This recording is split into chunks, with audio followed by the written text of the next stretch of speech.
Hey, movie fans, and welcome back to another episode of the Uncharted Media Podcast. This is episode 66.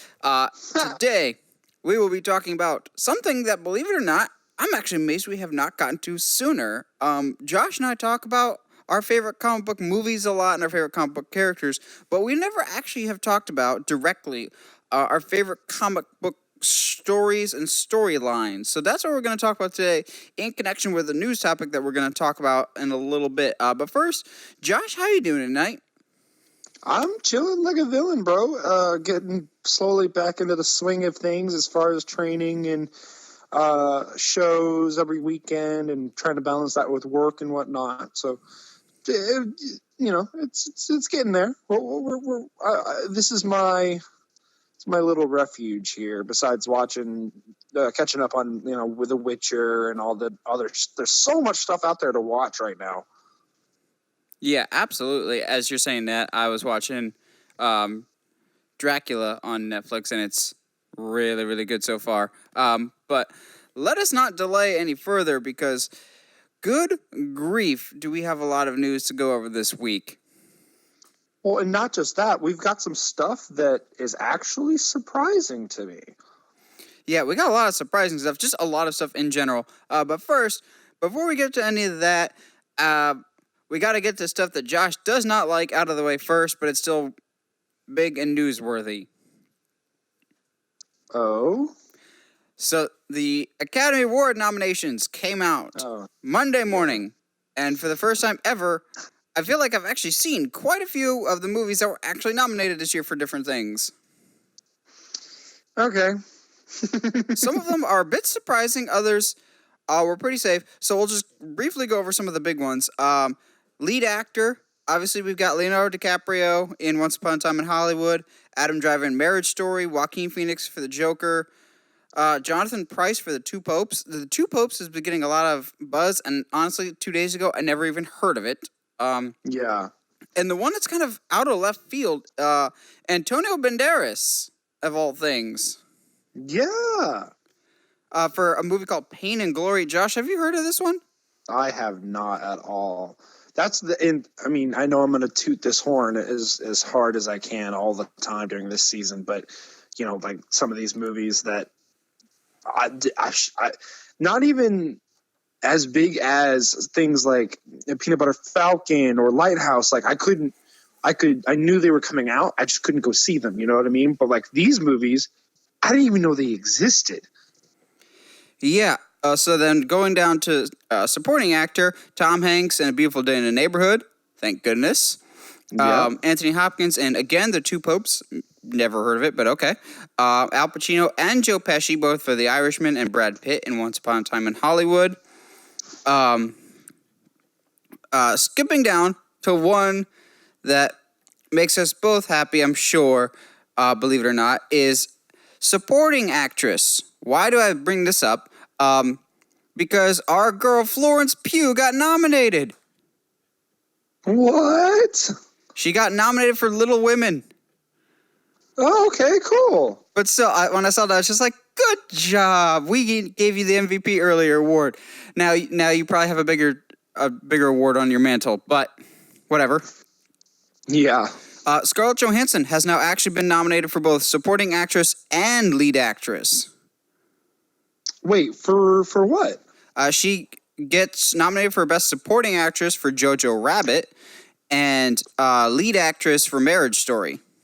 Oh, jeez, man. I can't believe I forgot about JoJo. I need to watch. I need to get a copy. Yeah, I needed to track that movie down. Best Animated Feature. We both can walk away happy here. How to Train Your Dragon got nominated for Best Animated Feature. Yeah. Along with I Lost My Body. I don't know if I know that one. I've seen bits and pieces, and it's interesting to say the least.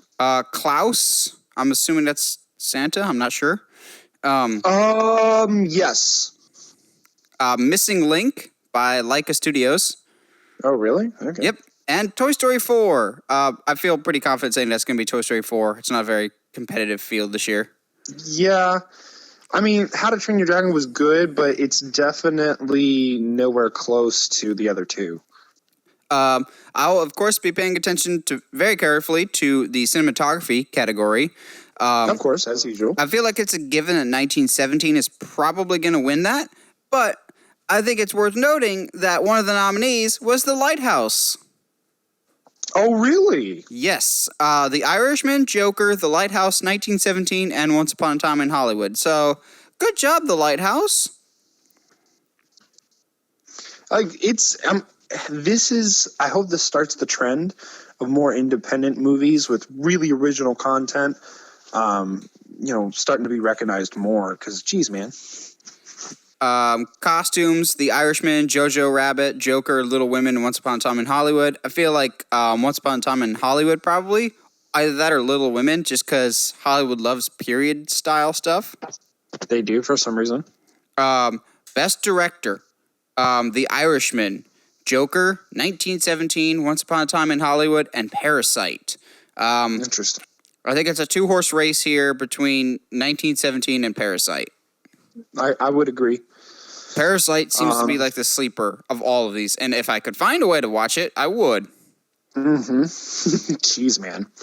The big story about Parasite that I've been hearing about anyway is some people have been saying that it would do better if they would release an English version of it. And the pushback that I've seen from that is well, how are you going to cheapen foreign film by making it force it to be in English? You know what I mean? So it's the director's been very vocal about this movie needs to be one with subtitles because it teaches cultured people to watch subtitled movies. Yes, agreed. And you know what? I don't care what y'all think of me. Obviously that I've watched subtitles all the time with my obsession of martial arts movies, but even anime. So there's some fantastic stories that you can get wrapped up in just by being okay with watching subtitles. Oh, definitely. Then we've got Best Original Score, Joker, who actually won the, I believe, Golden Globe, which was pretty cool. Little Women, which wouldn't have been a big deal, but I'm just now noticing that it was Alexander Desplat, who is an awesome composer, needs more attention. Marriage Story by Randy Newman, interesting. I didn't realize he did music for Marriage Story. Sad couple, broken couple, hardly there. It's it's a race. And then I definitely think you're more excited about this stuff than I am. So I think this, again, 1917 on this list. I think 1917 is in danger of winning a lot of these movies. Also, it helps that Thomas Newman did the music. Yeah, because Thomas Newman is a beautiful composer. Have you seen 1917 yet? It is my goal for this week. I'm going to see it either Wednesday or Thursday. I have off, so that's like my top priority. It was either that or Uncut Gems, and Uncut Gems was completely snubbed out this year. So really, yes. It's not so much now I feel like I don't need to see Uncut Gems, but it means 1917 takes more priority. Yeah, because I've heard really good things about. So have I. Gems. So then, just a couple others that. That's what I was looking for. Knives Out did get a nomination for original screenplay, so nice to see that got something. Adapted screenplay: The Irishman, Jojo Rabbit, Joker, Little Woman, and Two Popes. The Joker has 11 nominations. Well, It definitely, if anything, it definitely deserves those honors. No matter what your opinion on how good the movie was, it's very well done.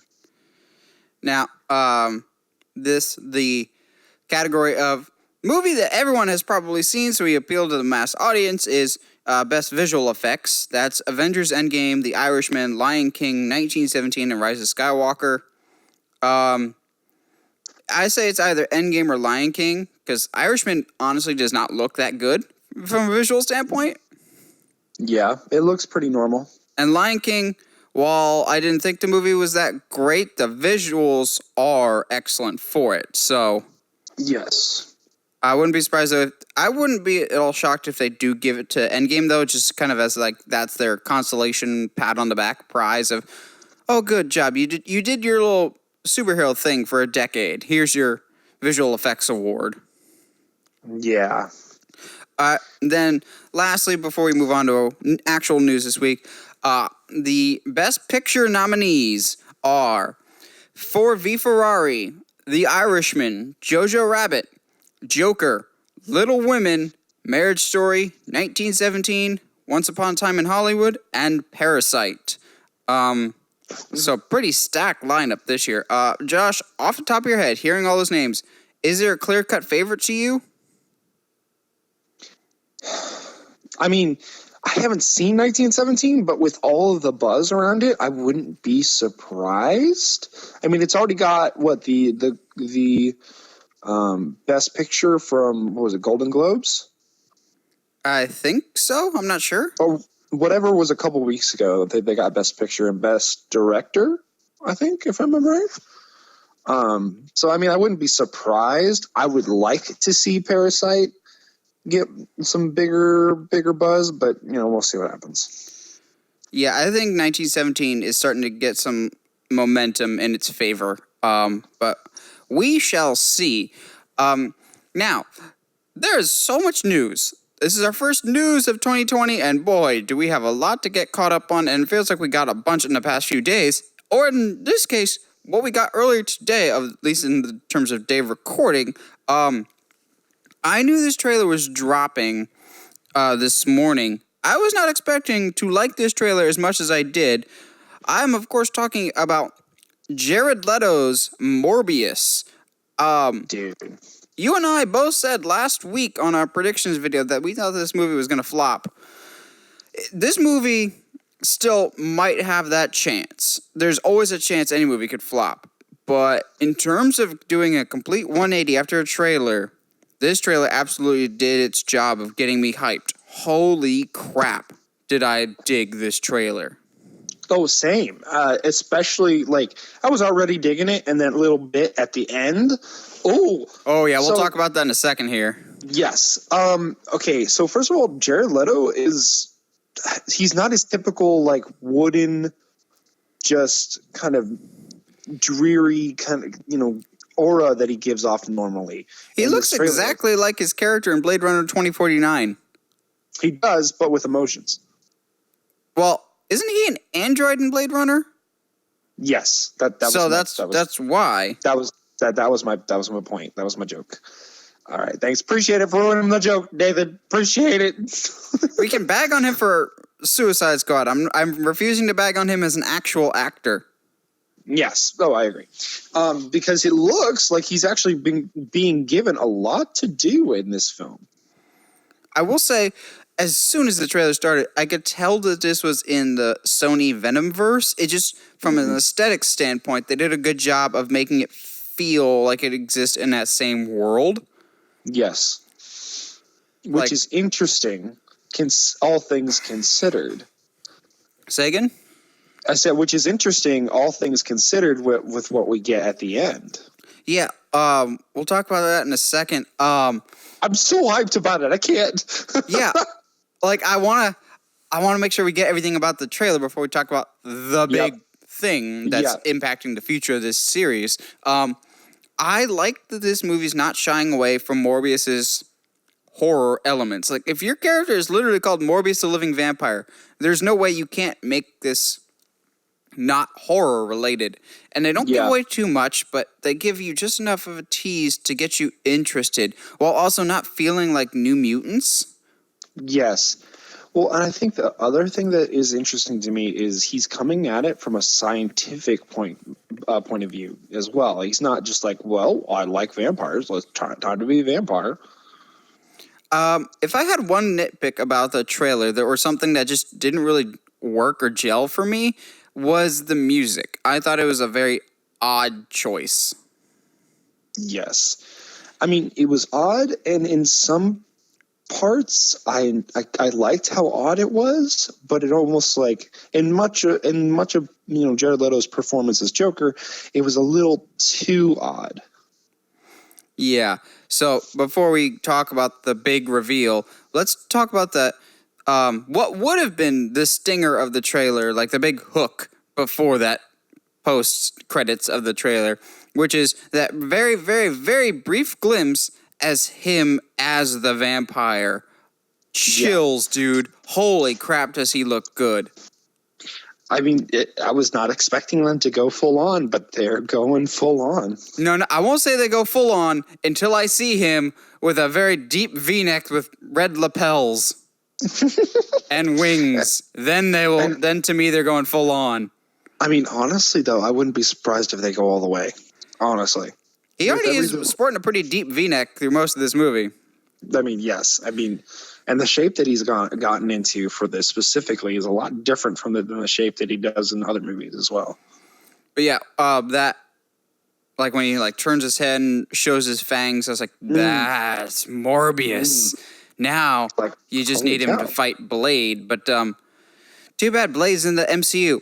Oh, wait. This movie might actually be in the MCU. Let's talk about that stinger. Holy crap. I liked but didn't love this trailer until that moment. I have never sat up so quickly in my life. Josh, I'll give you the honor of explaining to the audience, what is this holy crap moment we're talking about? Well, so it happens like right after they do the big reveal of Morbius, for that split second, and the camera goes black, and then you hear, I forget what the line is. It's like, oh, so you got tired of doing the good guy thing, huh, Doc? And Morbius turns the corner and turns around, and there's Vulture right there. And it's Michael Keaton's Vulture. Dude. Oh my goodness. So the big thing, and I don't know if you noticed this, but I caught this upon watching it back. Murderer? Yes. Oh my gosh. I was like, wait. Okay, I have so many questions about that. Well, so because that's not Tom Holland's Spider-Man. Except, I guess, technically speaking, if you don't know all the details of what happens in Homecoming, you can almost assume that Spider-Man murders Vulture. Wait, no. No. I'm rolling that back. I'm sorry. Because Vulture doesn't die at the end, does he? No, Vulture's still alive. Yeah, that's what I thought. You mean he killed Mysterio. That's true. It's a cool tease, but it leaves me more confused than awesome this ties into the MCU, because that's not Tom Holland's Spider-Man. That's Tobey Maguire's Spider-Man, if you look closely enough. Mm-hmm. Also, someone pointed out, and I completely agree, that's a picture of Spider-Man from the Spider-Man 4 PS4 game with the Tobey Maguire skin. Yeah. I'm so confused right now with this tie-in, but... I mean, dude, let's go.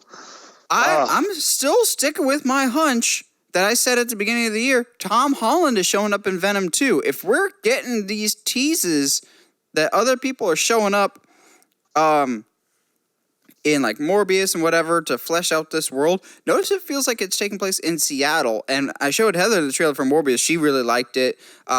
And she brought it to my attention. She's just like, doesn't Vulture's family like move to Seattle, or like he goes to prison in Seattle or something like that? I'm just like, yeah, that's a good call. That's true, because doesn't Venom take place?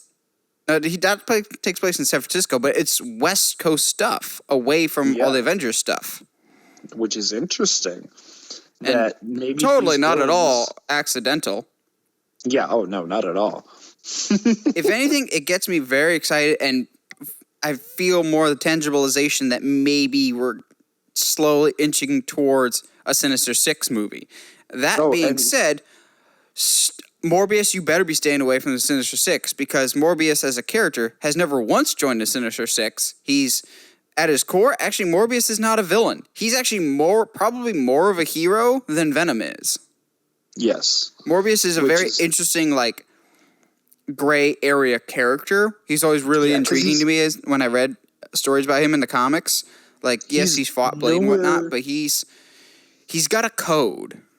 Yeah, he's nowhere near an anti-hero either. He's not like... Yeah, he definitely leans a little bit more towards the good than the bad. Yeah, which is gonna make this movie even more interesting because it looks like Morbius goes on a tear. And I'm excited. Yes, absolutely.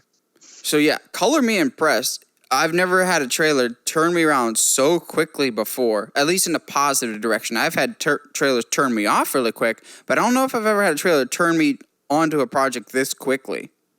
Yeah, absolutely. However, there's another trailer that dropped recently that actually did turn me around in a slightly positive direction, and that was the Birds of Prey and the Fantabulous Emancipation of one Harley Quinn. That dropped a trailer over the weekend, and I will say, guys, you probably should have opened with this trailer instead of have this be your final trailer a few weeks before the movie comes out. Yeah. This was a far better trailer than everything we've got so far. No, I agree, and it still doesn't give you really any insight to what the full story is, but it gives you enough of a story tease of like how everyone connects to each other. Well, and I actually kind of laughed at that opening bit of like, yeah, Joker and I are broken up, and it's completely mutual, and you see the Ace factory blowing up in the background, and then she's got the cheese whiz. Yeah, exactly. Like I enjoyed that. Was a really good opening segment. Like that's how you, like, if you want to get me behind Harley, like, yeah, like don't make her this crazy girl that turns into somebody normal. I mean, that doesn't make sense. Which actually, there's a Harley moment that I actually liked better. That was like my favorite, at least Harley moment of the trailer, just because it was just like, yes, you nailed Harley. That's an element of Harley that we never really talk about that much. It's when the gang's all together and she's standing next to Huntress and she says something about like, revenge very rarely ever brings the catharsis that we so desperately desire. And I'm just going, is that your therapist side coming out? Because so rarely we ever talk about Harley Quinn is actually an incredibly intelligent character. She has her master's degree. Dude, I popped for that. I thought that was so funny. I was just like, yes, she's crazy. She's not dumb. And just that type of bringing into humor. I kind of really liked Mary Elizabeth Winstead in this trailer. I've shown a little bit more personality of just like kind of reluctantly joining the team. Also, I may or may not have seen leaked photos of her in the Huntress costume. She does get the costume in the movie. Oh. But let's talk about the real costume of this movie. The thing that I'm sure was only in this trailer to calm the nerves of nerds like me that was beginning to doubt that it was ever going to be in the movie. Of course, I'm talking about the Black Mask for Roman Sionis, Ewan McGregor's character. And oh my God, Black Mask looks perfect. Oh, dude. As soon as I saw it, I was like, oh. Yep. Okay. Yep. We're going all the way with this. All right. Heard. My only nitpick, and it's a super weird one, is yes, we've got the great Black Mask. I've seen leaked pictures of him in action in the movie and of like toys of what he's wearing, and it's kind of like a maroon and gold suit. And I was just like, oh, we couldn't get the white suit, but I guess this is okay. Yeah, I'll take what I can get at this point. My hope is in this movie that he has the Black Mask for quite a bit, and something happens in the movie that he can't take it off anymore, like in the comics. Like in the comics, Black Mask, like something happens and it like melts to his face or something. So that's why they call him Black Mask, is because that's just his face now. He can't do anything about it. So I kind of hope that happens in the movie of either they do some like acid or something. To make Black Mask, that's just his face now. Yeah. I will say, though, the end of the trailer kind of killed my vibe a little bit. I love seeing that she's got a hyena now. It's just like, yes, that's classic Harley. I thought the Bruce Wayne joke was so cringy. Oh, yeah, it was bad. But it was also like, okay, yeah, that's where we are. We're okay, that's fine. No, that joke just killed it for me. I was just like, really? We have to make a blatant Batman reference and just a bad one with that. It just did not work for me. I still very much have my doubts about this movie, but this trailer was starting to win me over. It made me go from probably not going to see it too. I will at least see this in the theater. I don't know about opening weekend, but I'll at least see this once type of thing. Yeah, no, I feel that. Now, we switch from DC to Marvel to some rather unfortunate news, and that is that Doctor Strange and the Multiverse of Madness director, Scott Derrickson, who directed the first Doctor Strange, took to Twitter and all the media outlets to publicly announce that he has left the project and will no longer be directing in the Multiverse of Madness, citing creative differences within Marvel. And all of us are just going, oh, crap. Because if we're being honest, a lot of us are super looking forward to In the Multiverse of Madness just because that seems to be the one that is circled on a lot of people's calendars of upcoming Marvel movies as this could be where a lot of new and interesting directions are introduced and a lot of new and interesting characters, i.e. Fantastic Four, X-Men, could be introduced. Yeah. And this is not a good sign. Marvel, aside from Joss Whedon and Patty Jenkins in Thor 2, Marvel doesn't really lose directors. That's a Lucasfilm thing. Yeah. Or a DC thing.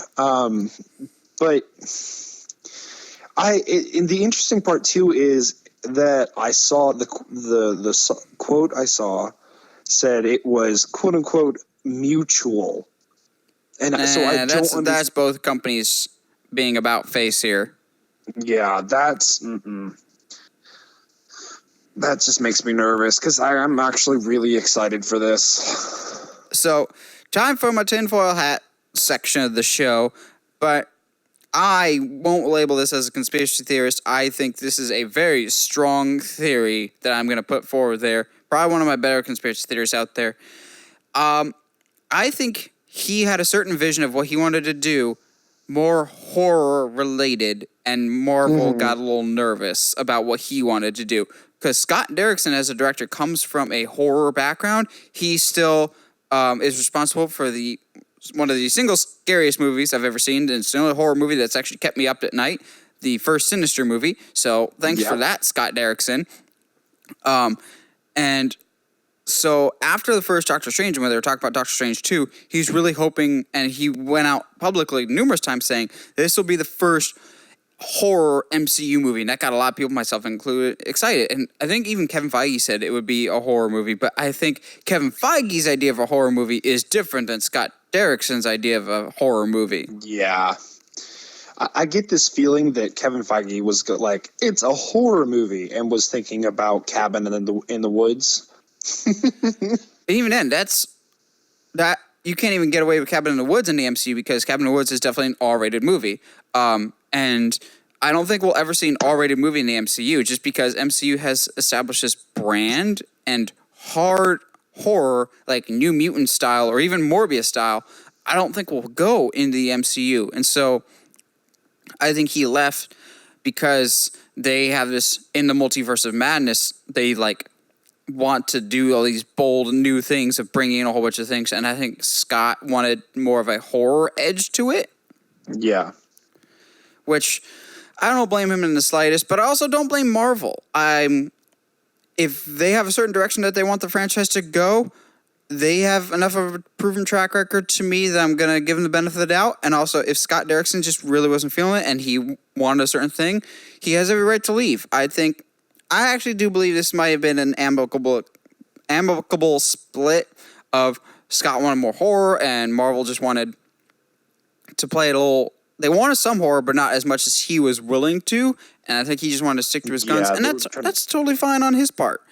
I just hope that if we're going to be director hunting for a little bit, that they push the film back at least, because rushing a film into production is just as hazardous as finding the wrong director. Yeah, does anybody know if James is up to anything? James Gunn is like the busiest guy right now. If he's doing Suicide Squad right now, and then he's doing Guardians of the Galaxy 3. So he's a little preoccupied. I meant Woo. James Wan? Oh gosh. Hi, welcome to the podcast where Josh thinks he knows what he's talking about and Nathan corrects him and puts everything James in the right Wan is doing direction. Malignant later this year and then Aquaman 2. I thought for a second you were talking about John Woo, who did Mission Impossible 2 and Face Off, in which case, yes, please. Doctor Strange summons doves like a cheap magician. and does the whole shtick with the Nicolas Cage does in the opening of that film. Oh my gosh. He just switches faces with Andrew Scott, who played Moriarty. I'm just imagining like an incredible Burt Wonderstone type scene with Doctor Strange and doves. I'd be down, yeah. Yeah, but I saw a great meme of this, and it's completely true. In the world of Marvel, it's a soul for a soul, because it seems like when we lose a guy, we gain a guy. And it's not a guy that I would have picked in a million years. That guy is Christian Bale. It seems like Christian Bale is in talks to join the next Thor movie, Thor Love and Thunder. What? Okay. Okay. Sure. What? And Kevin Feige, is it too much to ask if he's joining? Can he please be Beta Ray Bill? I would pay good money to see Christian Bale in a mocap suit being a gigantic space horse. You know what? I was going to ask you too who you think you would who you would cast him as, because like right now I don't know who I'd have him as. Oh, He's no, so me neither. Versatile in his acting. Because Christian Bale is a pretty serious and hardcore actor. That's why I never thought he'd even get close to the MCU, just because it doesn't seem like his cup of tea. Like, yeah, oh no, he was in comic book movies with Christopher Nolan's Dark Knight trilogy, when some people think he's the best Batman ever, but those feel more grounded and real. Whereas Taika Waititi is coming back for Love and Thunder. Just imagine Christian Bale in Thor Ragnarok. I don't see how it's going to be much different. I want to know who he's going to be now. Like he's going to be voicing Meek. Oh God, Meek finally talks this time around. What if this is him dipping his toes into the comedy realm? Somebody suggested, and I was like, I don't think we'll meet him in Thor Love and Thunder, but he'll eventually show up. What if he plays Adam Warlock? Ooh. Oh, I would be so down with that. I mean, I kind of want Keanu Reeves for that, but yeah, I'd be down with Christian Bale. If he plays like Adam Warlock or Quasar, or I still kind of hold out hope that Nathan Fillion will be what's his face? They were in the first Guardians of the Galaxy, Nova. I still kind of hope that Nathan Fillion's Nova Prime, but if not, Christian Bale could be pretty cool too. I would be down for him Nova Prime from him. It's just such an odd pairing, because Christian Bale is like the most hardcore of serious actors, like screaming at production assistants during Terminator Salvation type serious. Well, okay, to his credit, it's Terminator Salvation. Okay, yeah, that's one that I actually, that whole story got blown out of proportion. It's kind of a weird story nonetheless, of like how he screamed at that guy. It's just like there's more to the story than the press made it out to be. Yeah. But I can't even just imagine him in Thor Ragnarok, and I imagine that's what it's going to be like in Love and Thunder, and I just can't see where he would fit in. Grand Master, maybe? But we've already got a Jeff Goldblum for that. It's going to be interesting, man. We'll see. He can have to flex his chops, to say the least. Again, Beta Ray Bill, please. I can totally see that too, though, because Beta Ray Bill is a very serious character. Like he doesn't crack jokes a lot. Yeah, it's true. Neither does Christian Bale. Maybe he's a villain. I'd be okay with that. I can see that too. Silver Surfer. Ooh. Christian Bale, I don't think, has the voice for Silver Surfer. I don't know. Like, Christian Bale's got a voice, but not as like a commanding voice as like say what you want about that Rise of the Silver Surfer Fantastic Four movie, but Lawrence Fishburne was a great voice for Silver Surfer. Oh, totally. But yeah, you need like a really powerful voice, and I don't think Christian Bale would be a Silver Surfer, but again, I just can't get over this. This is the weirdest casting. But it is, but they could. I mean, if anything, I definitely want to go see Love and Thunder just to see who he is. Yeah, I think it's indicative of the Hollywood landscape of not seeing the MCU as just child stuff anymore, of getting more and more prestigious actors. Yes, at the beginning, we had names like Anthony Hopkins and Thor, but over time we've got Cate Blanchett as Hela. What is it with the Thor franchise getting all the famous people that have won Academy Awards? Natalie Portman, as much as I hate Jane Foster, she's a big-name actress. Anthony Hopkins, Cate Blanchett, Taika Waititi, Academy Award nominated Taika Waititi. Thank you very much. You can argue that Thor has always been more of a quote-unquote period piece than it has been a superhero movie. Fair. We'll see. At least with the original series, the first one. It's just so odd.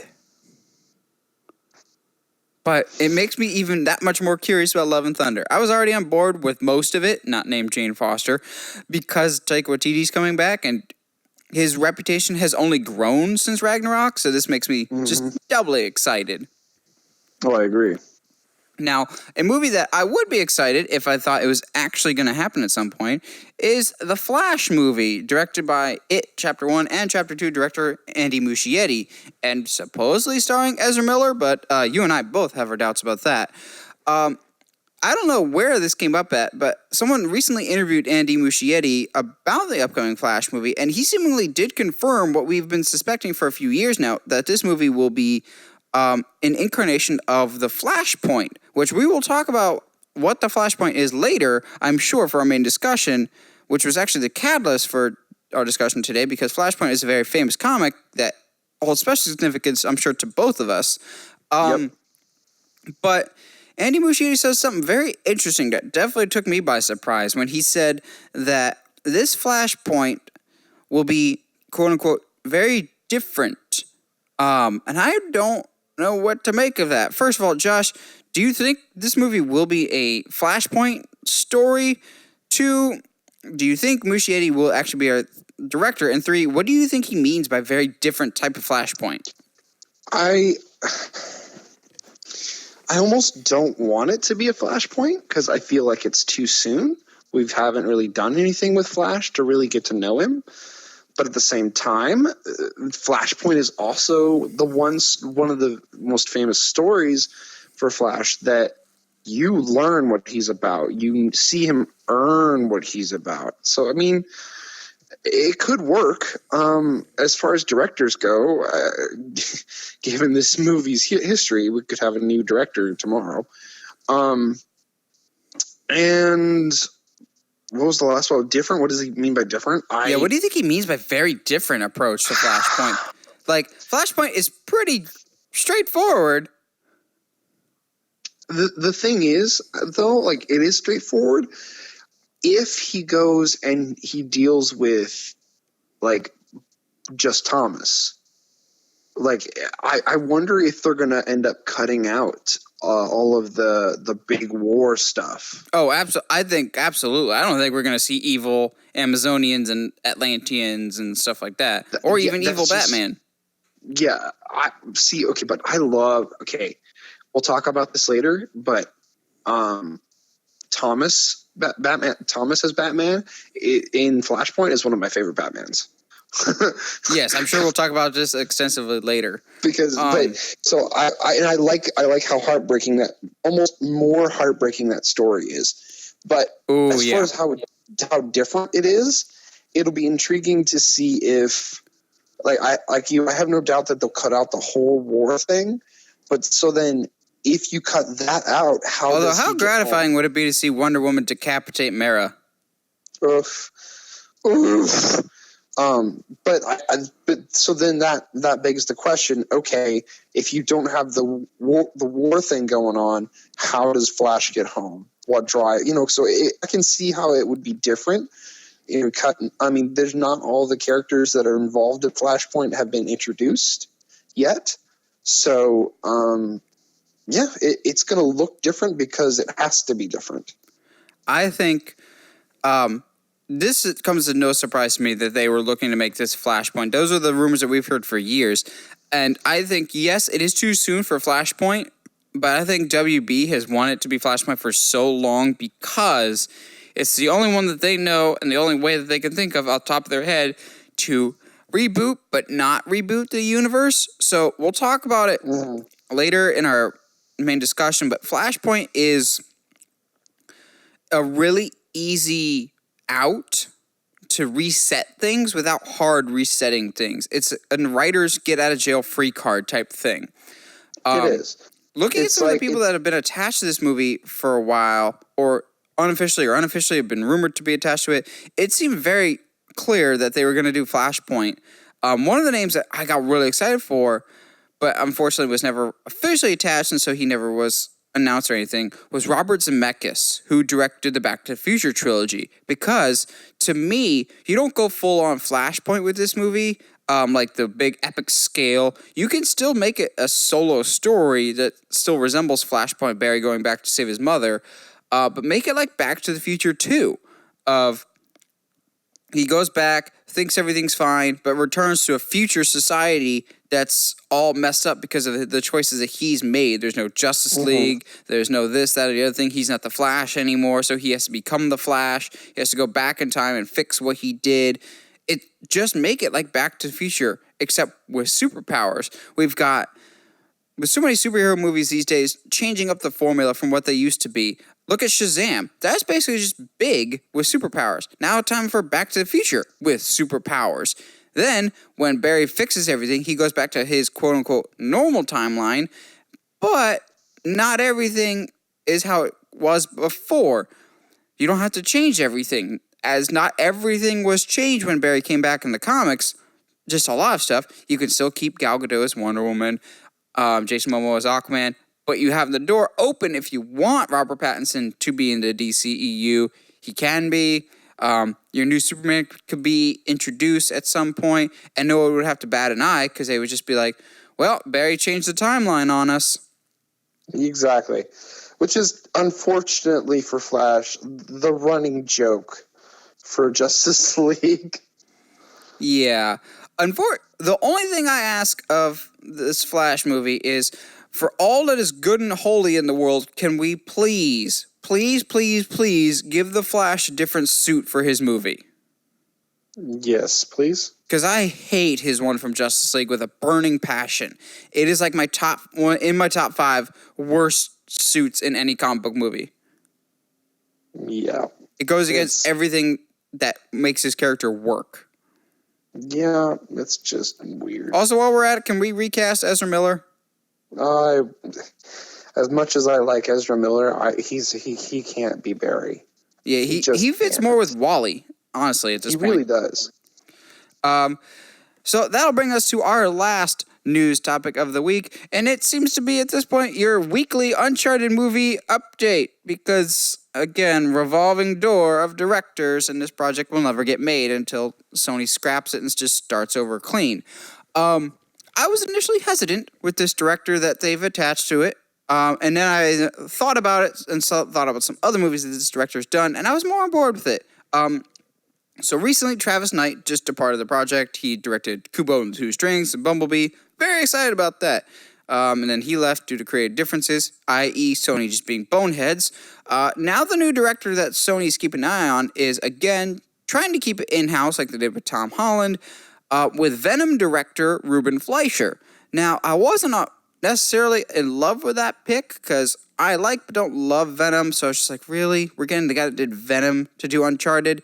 Then I really thought about it and used my film brain to realize that the director of Venom also directed both Zombieland movies. Ooh. And I was much more okay with that. Also, how great would it be if we recast Mark Wahlberg, because no one wants him in this movie. No one wants him as Sully. We recast Mark Wahlberg with Woody Harrelson as Sully. Okay. Again, I'd be down. I don't want Tom Holland, but on paper, I don't think this director's staying either. But it further illustrates a really weird and interesting point to me, and I kind of want your thoughts on this, Josh. With this Uncharted movie, more so than I've seen with any other movie, Sony seems so insistent on keeping things kind of in-house from a certain point of view, if you want to put it that way. Look at who Sony cast in a lot of their stuff. Tom Holland as Spider-Man. They want him as Nathan Drake. They seem to think he's the guy that's going to bring them big bucks for future projects, not realizing that names don't sell movies anymore. It's properties and franchises. So they want a Sony actor. Now they want a Sony director. Is this like they want to keep things in-house? Or are they too afraid to like branch out? I just think it's so weird that they keep going with people that they've already worked with for things instead of like getting potentially who might actually be a good fit. Yeah, I mean, I wouldn't be surprised if that is the case. I can't really see a reason why they wouldn't go outside of house. And to their credit, they're not really in a place right now that they can take a lot of chances. From what I've heard, they also want to get him in. I don't necessarily think they think he's the best option, but they're trying to get a director mainly so they can start filming before Tom Holland has to start filming the next Spider-Man. So to me, that just means they care more about a person being in there that is a yes man that will do what they say to slot into the position and not actually the best guy for the job. Well, I mean, that's typical Sony stuff, so.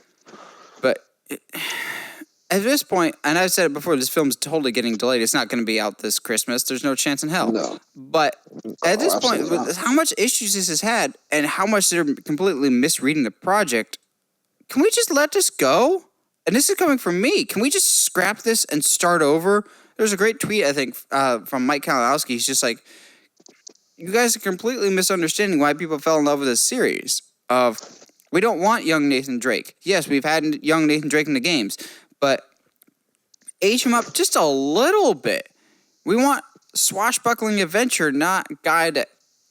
It's like having a Superman movie about a teenage Superman. Yeah. We want full form. Yeah, this isn't the Adventures of Tintin. This is Uncharted. Hey, man. Don't be talking crap I say about that Tintin. with a lot of love. I say that with a lot of love, but Adventures of Tintin is its thing. You don't need to try to make Uncharted like that. Do we get Peter Jackson to direct this?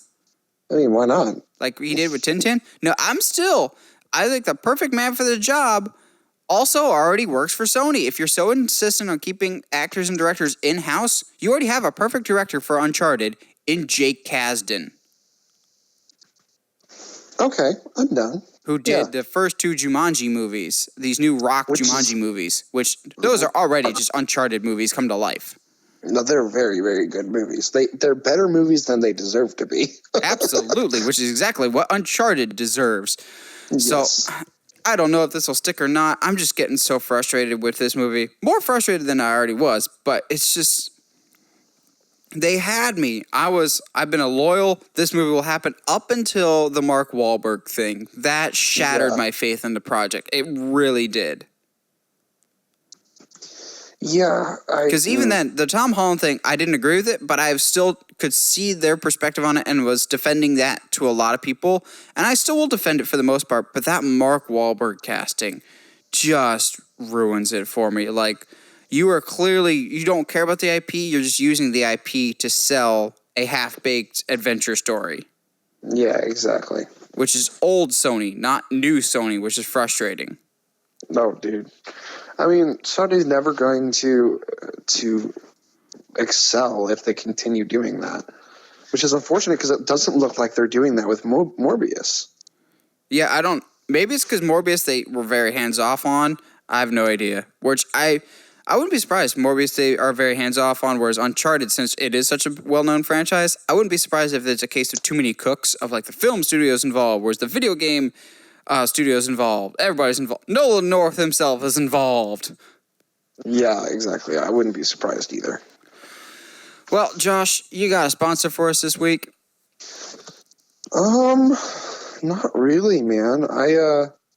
It's been so busy this week. I haven't really done much as far as I don't eat out much anymore or anything like that. So, well, given that we're much talking about comic books, we'll say either DC Universe or Comixology, because catch up on your comics, people, and we can give you some good recommendations this week.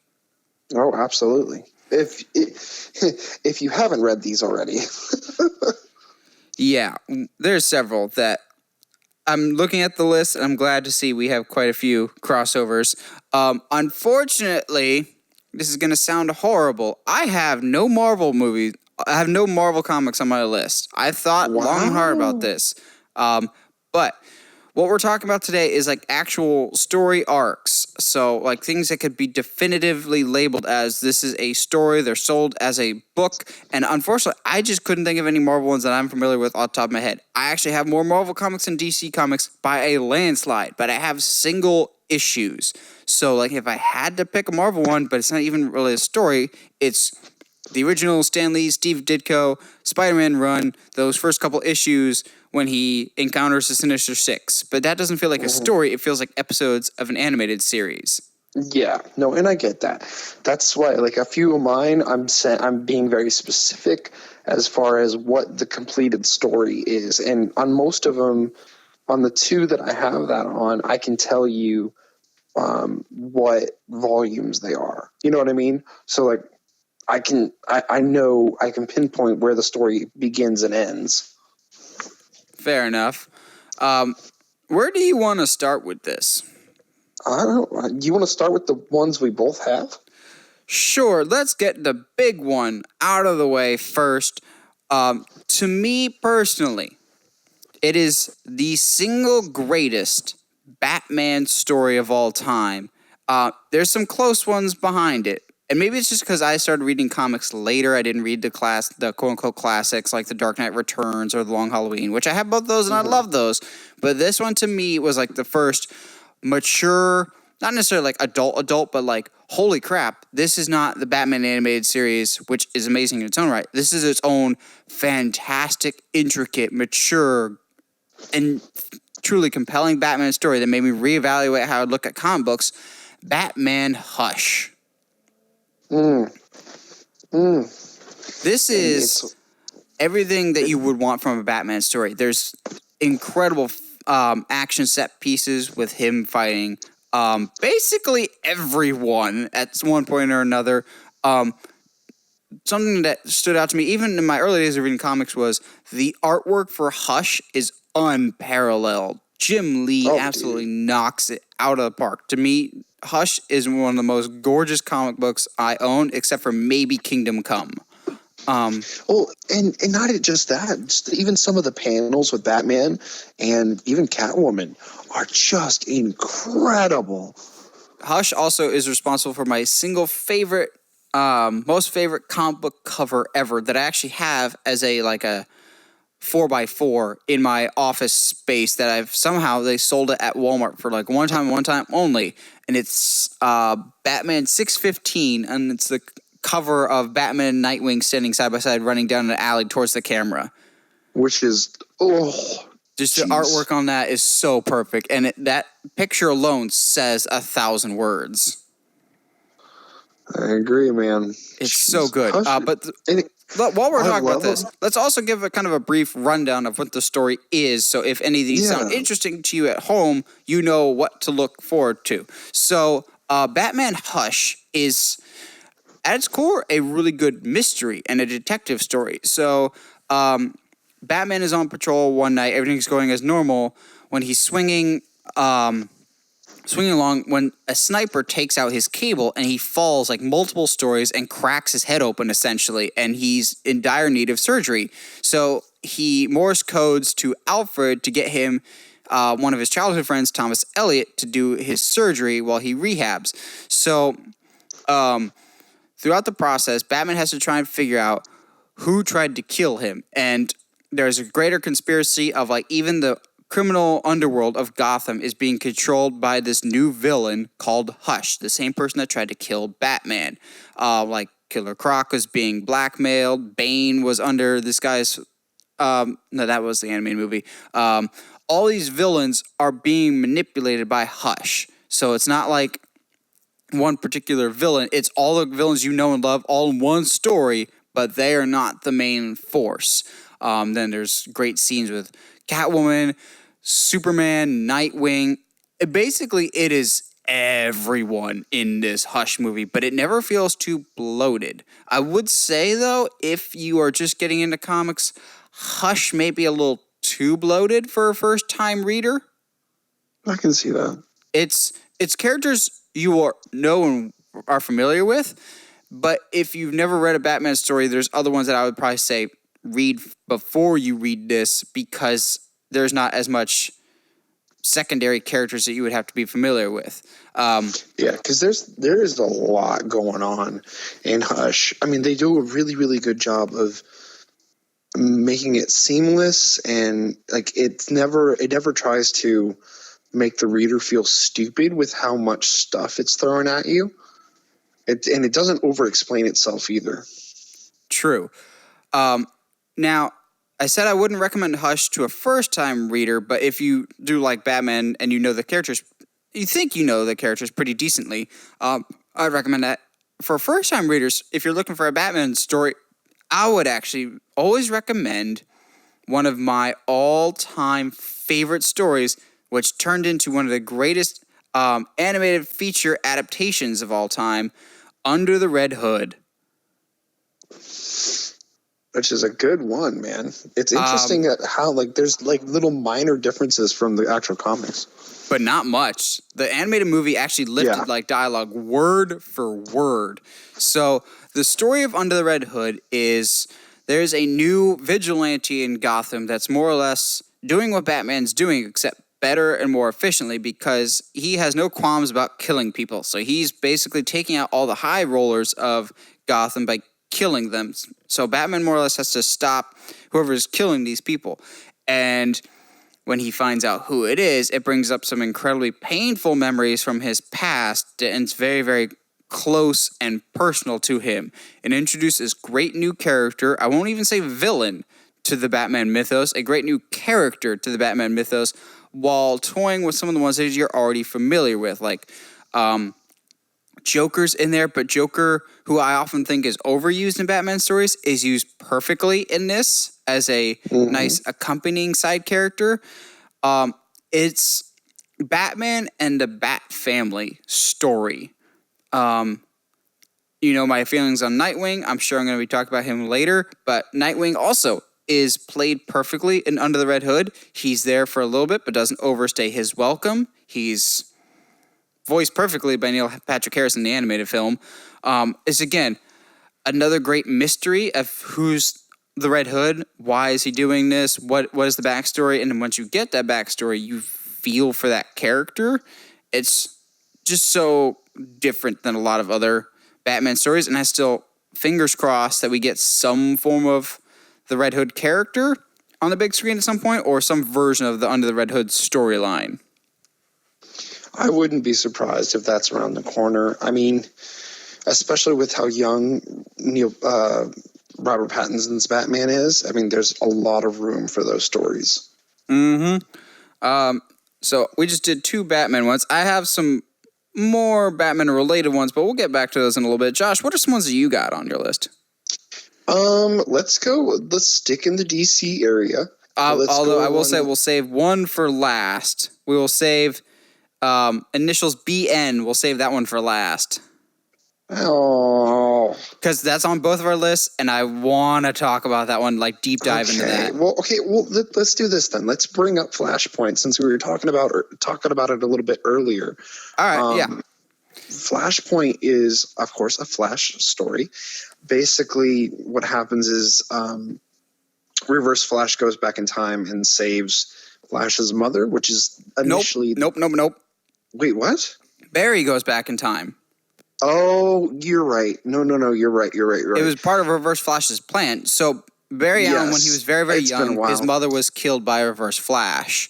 As an adult, Barry Allen just is fast enough that he can go back in time. So he decides, I'm going to go back in time and save my mother. But what happens when he goes back in time, Josh? It alters everything, and because it's the moment, and he doesn't realize it, that changes everything for him. It's just like Back to the Future with the gambling in Back to the Future 2. If you change something in your past, your future's changed forever. Mm-hmm, indeed. And it changes things so radically that when he quote unquote goes back to his present, he doesn't have his powers. He's no longer Flash because he lost his motivation.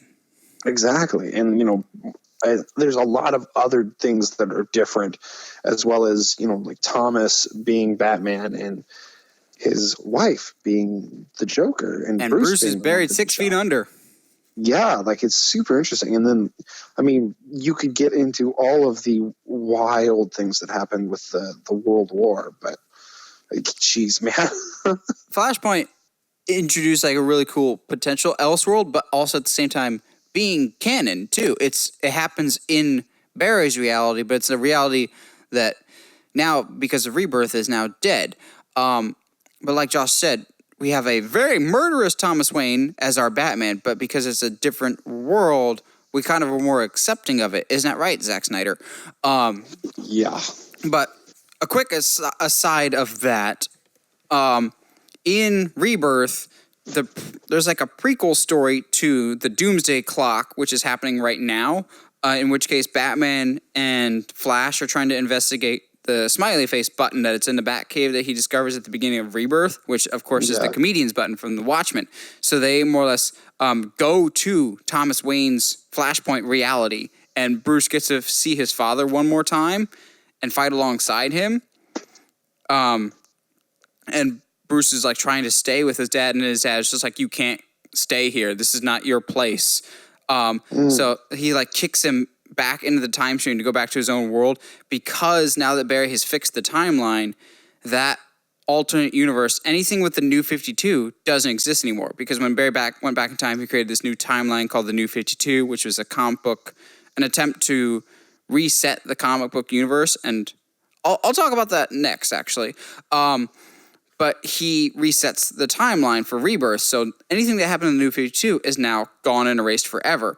So Thomas sees his universe is now collapsing forever, and he will cease to exist. But he goes out in the coolest way possible. Spoiler alert, he stands up, he's just like, what do Waynes do? We rise. And he runs into the nothingness. And I'm like, dude. It's a great moment, man. And the big thing for Flashpoint was that it's a cornerstone for so many other events. Also, it's got a great, like, grown men cry tears moment at the end. Oh, dude, with the letter? The letter. Oh. I don't want to ruin that because that's such a great moment. But yes, it is such a good moment for both Flash and Batman.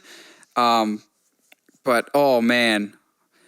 But also there's another good moment of Barry having to understand and realize that being a hero means you have to sacrifice some things, and great things can come out of tragedy, and that was his case. Flashpoint is just so good because it's so different of going back in time. It's all Barry's fault, and it's a Justice League story about the Flash, just like we'll talk about a Green Lantern story later. We'll save that for last. It's a Green Lantern story about the Justice League.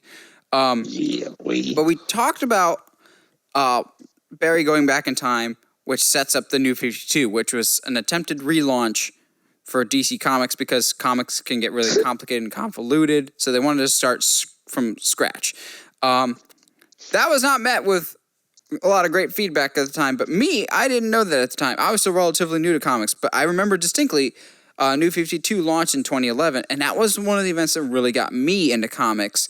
And case in point, the next one on my list is the first comic my wife ever bought me, Justice League, the New 52 Secret Origin, which would later get adapted into Justice League War, the animated movie, more or less the New 52 version of how the Justice League met and became a team.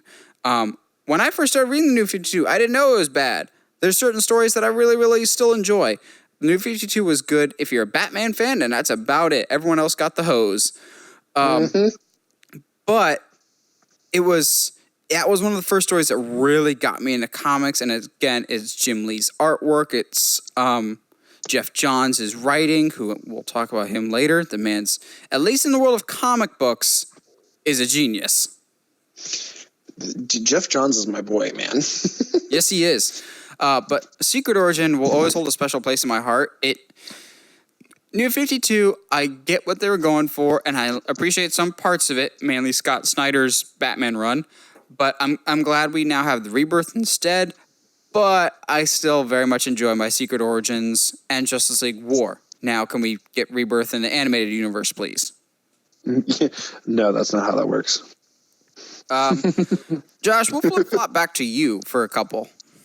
All right, man. Have you ever heard of, and I think what's interesting is I'm the only one between us, I think, that has something outside of DC and Marvel. I thought about putting some Ninja Turtles, but I don't know any of their story arcs.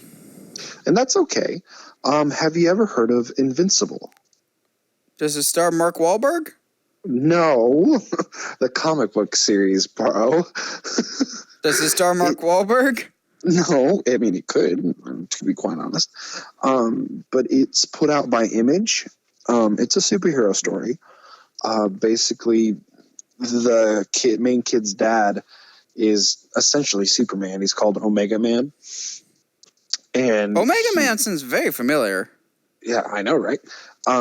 I think that's Omega Man. I haven't read it in a while. All my comics are packed away right now, so I haven't had a chance to read them all again. But essentially, like that's his dad, and he hasn't gotten his powers yet, and so it's the first, I want to say 4 volumes are his true origin story, and there's some stuff that he finds out about his dad, like where he's actually from, and why he's actually on Earth, and all this kind of stuff, and it quickly goes from a lighthearted Superman knockoff to something completely different. It's written by the guy that wrote the Walking Dead comics.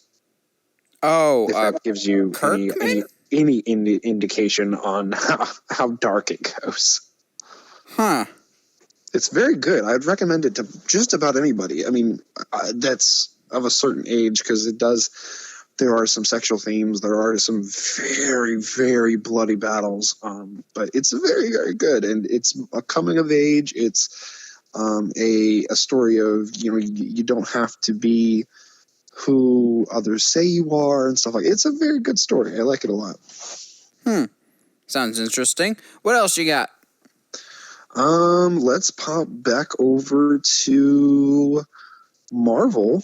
Since I'm let's knock your Marvel ones out. You got a couple. I do. A couple ones that I have were gifts from Christmas. I think Ben gave them to me. Deadpool Kills the Marvel Universe is a one-off, and that's all it deserves to be. But dear Lord, is it fun? Because Deadpool goes off and decides to kill the entire Marvel Universe. That's literally all you need to know. The other one is Daredevil. I don't, off the top of my head, know what the actual name of that arc is, but essentially the storyline is, and I can, if anybody's interested, let me know. I can send you information of where it is, but it's a Daredevil comic where basically it's like 2 or 3 volumes. Matt Murdock actually gets sentenced and charged for being Daredevil, and he ends up going to prison. And then Daredevil starts appearing all over the city. So it's like a story of, okay, first of all, Matt Murdock, everyone thinks he's Daredevil, and now he's going to jail with all of these criminals that he's put away. And then also Daredevil's just still showing up. So if it's not Matt, who is it? And so then, as the reader, you have questions on who Daredevil is and all the stuff. It's very good because, at one point, the Punisher breaks into jail. No, he doesn't break in. He gets himself arrested to go to jail with Matt to fight alongside him in the jail yard. That's an ultimate bro move right there. Oh, dude, total bro move. So, you talking about a fake Daredevil in the city reminds me of one of my ones that are on my list of one of my stories that since it's a relatively short one, I read frequently and all the time, and it has everything to do with the fact that it's nice and short, but it's impactful and meaningful, and still features one of, if not my favorite characters of all time, Dick Grayson, in Battle for the Cowl. So, the story of Battle for the Cowl is Bruce Wayne has died. He was killed by Darkseid. In reality, he was just sent back in time through comic book logic. And someone is in Gotham impersonating Batman except killing criminals. And so there's this big void in the city of who is going to step up and be the new Batman. Gotham always needs a Batman. And everyone in the Bat family, from Alfred to Tim Drake to Batgirl, everyone is looking at Dick Grayson / Nightwing because he was the first Robin. He knew Batman better than anybody. They're just like, okay, at what point are you going to stop hiding from your adopted dad and accept the role that you were supposed to have? And he's just like, that was a role I never wanted. That's why I left Batman to begin with, because I didn't want to be him. So he's got this great emotional turmoil. There's this great panel where he's looking at all the empty bat suits in the Batcave, and he's just like, it's like looking in my dead dad's closet of, I can't, his shadow is so large, I just can't escape that. It's him coming to terms with he needs to accept the responsibility that really is his and his alone. To me, if anything happens to Batman, Nightwing needs to be the new Bruce. He needs to be the new Batman. So in a sense, it kind of feels, Battle for the Cowl to me has always kind of felt a little like Lion King, of a cocky and arrogant little character that runs away after a while to discover himself, and then is reluctant to step into the throne and the responsibilities that he so desperately needs to be filling. So he has to fight this imposter Batman, who may or may not be related to the Under the Red Hood story that we talked about a little bit earlier. He has to finally accept the role that he was always meant to be, which is the new Batman. And it's just a great payoff to the story for Dick Grayson of starting as Robin, becoming who he was as Nightwing, and then finally becoming Batman. And my hot take for the episode, and I don't care how much flack I get, he became a better Batman than Bruce Wayne ever was. Yeah, I mean, that's not hard in some aspects. In all honesty, his run as Batman is one of the most fun in comics because you have a quippy and more lighthearted Batman, but a more solemn and serious Robin with Bruce Wayne's son Damian, which created for a really fun dynamic. I just read Battle for the Cowl all the time. I just think it's so expertly done by Scott Daniel. It's a good story if you're a Nightwing fan, or just even if you're a comic book fan of Batman is more than just a person. It's a legacy that anybody could fill type of thing, like Zorro. It has to be passed down, but it has to be the right person. And it was rewarding and fulfilling, and yeah, it's everything a comic book should be. It shows growth in a character and beautiful artwork. Just, I love Battle for the Cowl. It'll never actually happen on big screen, but I can dream, Harold. I guess so. I mean, there's a lot of dreaming going on these days. Now, I see on your list you have another Batman one that also may tie into Under the Red Hood. Yeah, just a tiny bit. I mean, I just wanted to clarify because it's super confusing in the world of comics. This is Death of the Family, not Death of the Family, right? Yeah, Death of the Family. Death of the Family or Death in the Family? Death of. It's the one where Joker yes. gets everybody. Because it's super confusing, folks, because there is a Death of the Family, and then there's a Death in the Family that took place 20 years earlier. Yes, it's really funny because they're both Batman stories. Yeah, but, you need the Paul Death Rudd gift. of the Perfectly not Family- confusing. Yeah, Death of the Family literally starts with, and I actually haven't read the arc that's before this, but legitimately starts with, and I don't know why, but Joker stealing back the face his own face that he carved off from the Gotham PD evidence locker, doesn't he? That's how I that's how it believe opens. so. If I remember right. Again, I remember saying to Heather, Death of the Family is one of the darkest Batman stories you could ever read, and it's probably a little too intense for you. Yeah, because it's the one where he legitimately staples his old face back to onto his head. Not just that, there's a certain limit, I think, to Joker, and I think Death of the Family, I think, pushed it a little too far. But also, in terms of, just take Joker out of it, the things that he subjects the family to, it just seems a little too intense. And I was just like, this seems a little... I'm okay with dark stories so long as the resolution is good at the end. And I didn't feel like the catharsis at the end was just like, I didn't feel... victory in the end. It still was like a lingering wound in the end. I mean, I think, but that's the point, is that it's not... there was the death of the family. Yeah, it's not... The whole thing that Joker is doing is not necessarily like, oh, ha, ha, ha, see, I can get you guys anytime I want. He's subjecting them to things that they're already scared of, issues that they already deal with and haven't dealt with in a healthy way. Like a lot of the stuff that he gets them with, if psychologically, if they had just dealt with them, previously, they would be okay. But I mean, there's the fact that Joker basically, and I still don't know how I feel about him going as far as he does to staple his face to his own face again. But to me, that is the sign to the reader of, okay, this is Joker, yes, but he has snapped. Like was already crazy. Now he's strictly homicidal.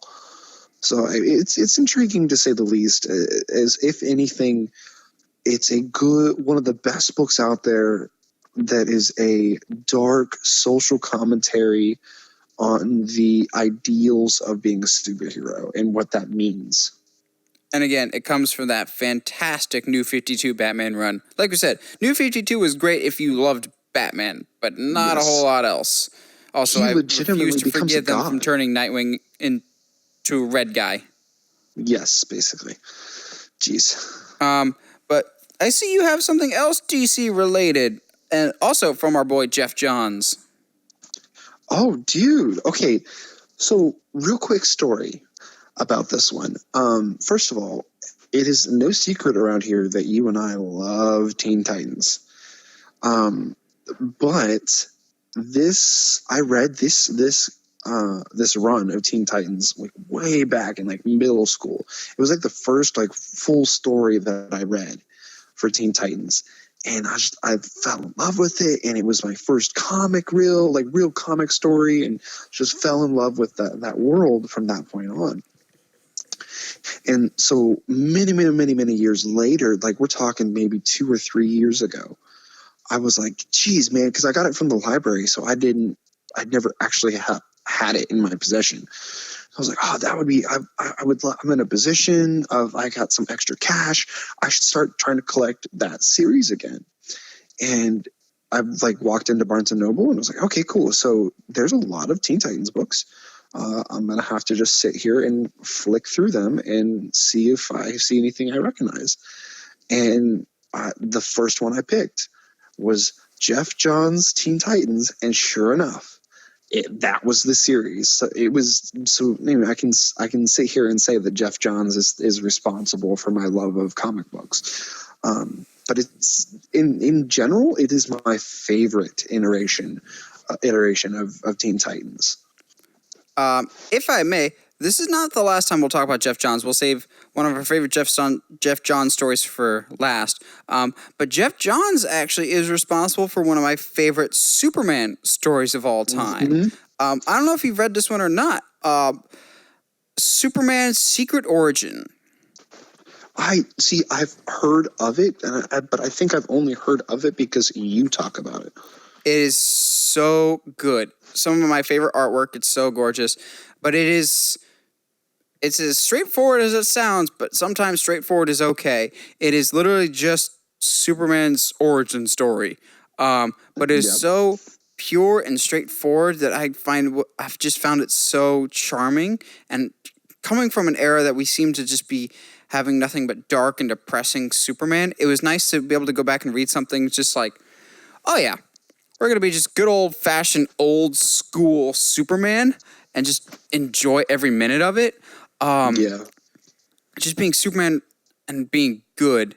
And just little moments. Like there's a moment where there's some big macho guy that's trying to hit on Lois that's like big military. So he comes up to Clark and just like tries to bully him and offers to shake his hand and like tries to squeeze Clark's hand, and Clark just stands there completely unflinching, and then Clark returns the handshake by like squeezing the crap out of the guy's hand. So basically like drops to a knee. And then Lois is like, I've never seen that before. He's just like, oh, he seems nice. Dude, totally playing it off, while also the ultimate flex move. Oh, totally. It's why I love that move in Man of Steel when he destroys that trucker's truck. Yep. Just every once in a while, you got it coming. It's a story that we're so well familiar with at this point. It's like comfort food, but how it was drawn beautifully. The dialogue was excellent. It cuts straight to the core of Superman, and I love it. Another Superman story that I discovered fairly recently through the wonders that is the DC Universe app, or else I never would have even heard of this story because I've only seen it in book form recently, is one called Superman for All Seasons. And the genius of this story is it's not one continuous story arc, but 4 individual Superman stories that take place over the course of a year, each told from a different person's perspective of Superman's life in a different season of the year. So like you'll have, I think Lex Luthor narrates like the winter season, Lois Lane narrates one season, Ma Kent, and I think Clark himself narrates one. But the the artwork in it almost feels like a painting at times. It doesn't feel like a traditional comic book, but it almost kind of has that old school Dark Knight Returns type style of very blocky, while mixed with almost like a Bob Ross paint. And it's just beautiful, but also very old school, traditional Superman of just being good for the sake of it. One of my favorite lines, because it's so cheesy, but also just fits the character of Superman, of a kid is like doing something stupid, like playing too close to a ledge or something, like falls, and Superman flies up to catch him, and it's the first time we finally see him in costume, and Superman's just like, be careful, and he's just like, okay, hey, I like your outfit, and Superman just turns back to the kid and smiles at him, and he's like, thanks, my mom made it, and I'm just like, oh, that's Superman right there, just being a proud mama's boy, and just being a heart of gold. Just the whole story really cuts to the core of Superman, and really, it just gets who he is, and it just becomes a really enjoyable story. There's not like a big grand villain to save at the end of the day. It's a character study, and it's like people talking about a good friend of theirs, and it was a different approach to a story that I really, really enjoyed, and I can never recommend it enough. A lot of people talk all the time about like All-Star Superman or the Death of Superman, but I've always liked For All Seasons, and I was just like, I can never recommend this enough. I think we're closing up shop, but I see you've got one more, and then we'll talk about our big one that is on both of our lists.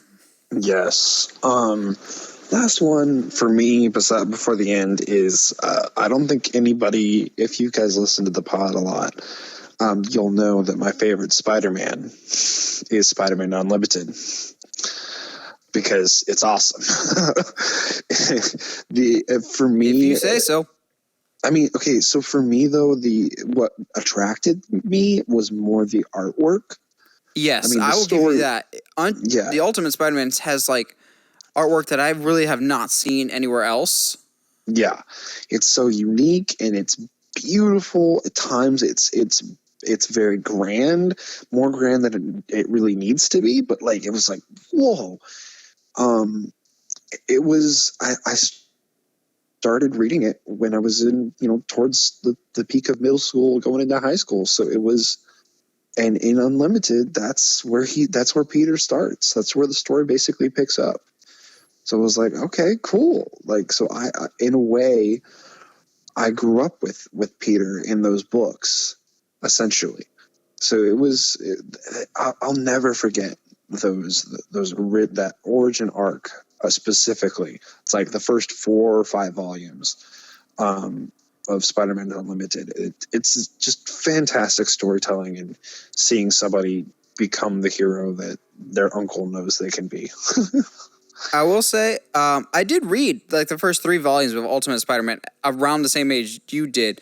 While it didn't resonate with me as much, I will always remember, for better or for worse, whether you agree with them or not, Ultimate Spider-Man took some really big swings at things. They were not afraid to try new things. In the world of comics, we always say that people are like, oh, they're really trying new things, but they're really not.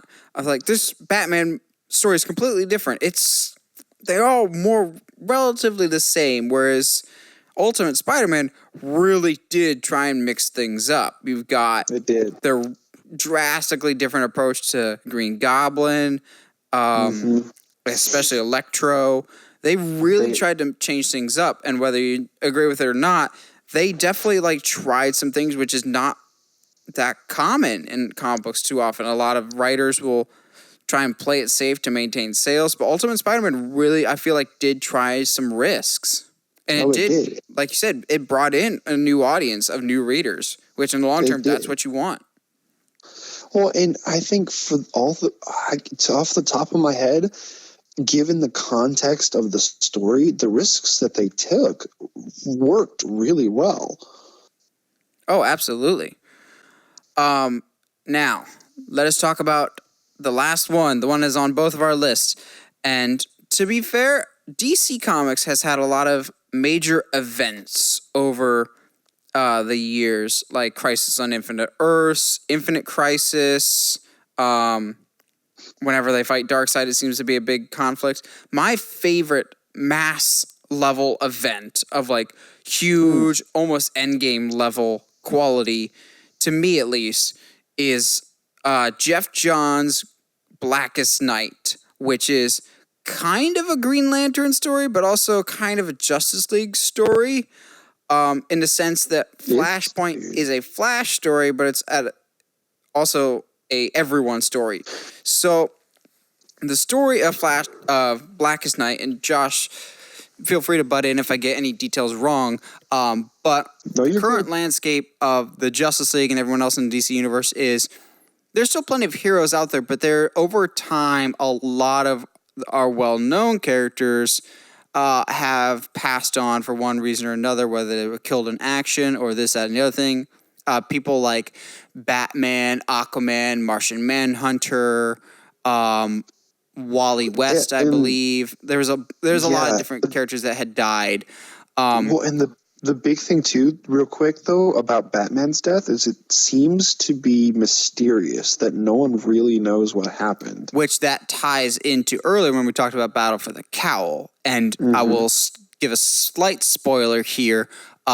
His death is not resolved in Blackest Night, which leads into a very interesting and cool side story for Batman, which I actually really enjoy that storyline too.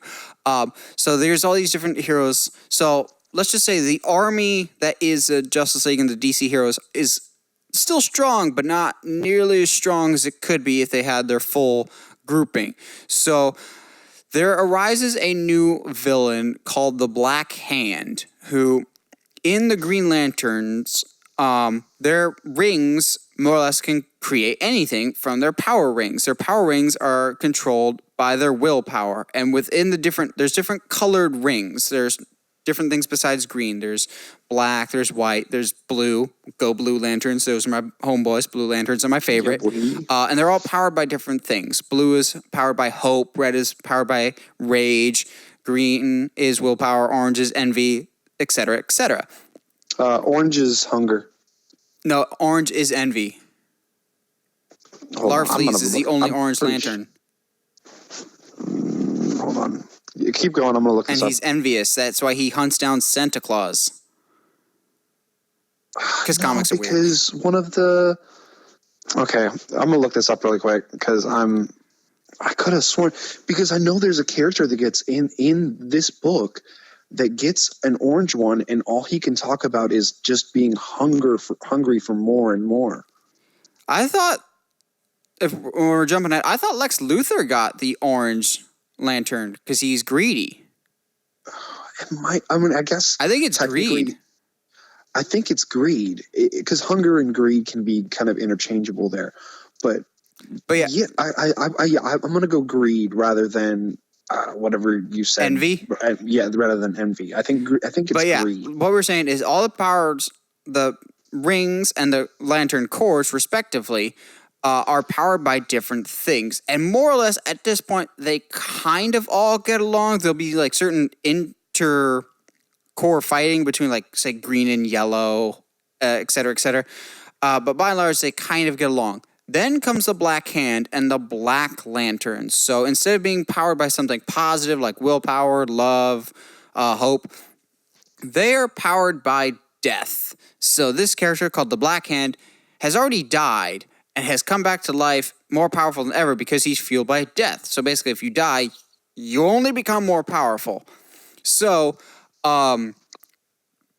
he basically starts to kill some of the people that are the living members of the Justice League, the living members of the good characters in the DC universe. So in addition to their already dwindling number, he's taking out some of those, but he's also bringing back to life the dead characters that we've already know are missing, like Aquaman, Martian Manhunter, the Atom, etc., etc. So he's raising up this whole undead army, like Walking Dead or Lord of the Rings, I guess, to fight and more or less take over the world. So he's the Lanterns are in a bad state, so they actually have to work together for the first time, like ever, and we're gonna spoil the comic here because I really want to talk about the ending here. So if you want to know, if you don't want to know anything, what happens at the end is one of my favorite single moments in any comic book of just endgame level, assemble level awesomeness.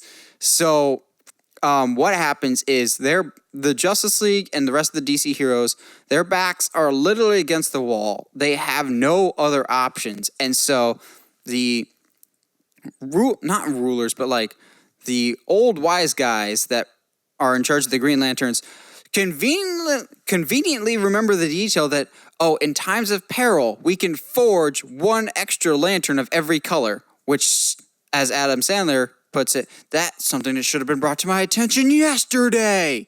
Like, they literally wait until the last possible second. So they forge one ring, like Lord of the Rings, one ring of every color, and the ring will decide who is the proper fit.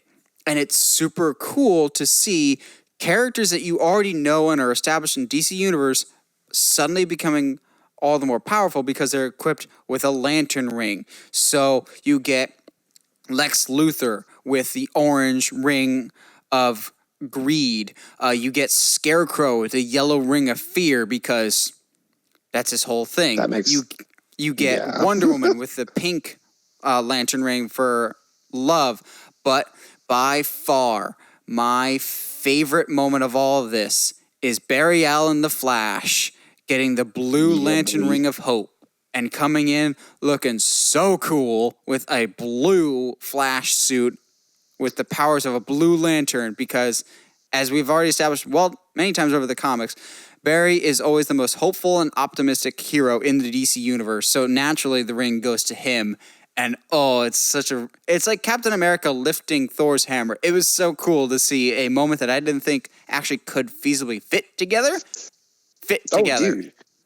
It was the first time for me in comics where because they hide that page very, very well. They keep that moment away, and then you flip it, and it's a double page panel.